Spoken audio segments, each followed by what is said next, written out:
When animals are grazing off-farm, this should be entered to ensure Farmax can appropriately adjust the number of animals that are eating pasture on-farm. It also ensures the correct calculation of expenses for animals grazing off-farm on a contract. Click on the appropriate mob and then location. Here we can send the cows on and off farm. Click on New, Send Off. Here we can select the date and we'll send off all cows.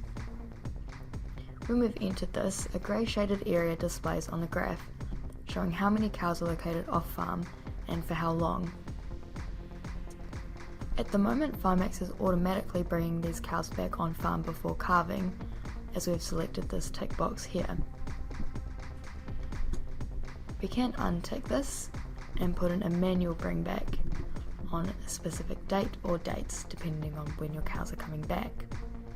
You can select the date from the drop down and then select how many animals are coming back on farm. To apply a contract for the mob, select the mob properties, then select a contract under animals located off farm. To create your own contract or to change the cost, click on the farm name, then Contracts. In this screen, you can view or edit existing default contracts by clicking on the name, then adding in your own costs.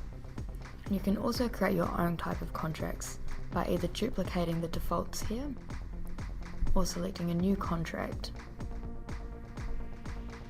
You can apply new contracts at the properties level for each mob, or Farmax will update the expenses if you have adjusted a contract you've already applied to a mob.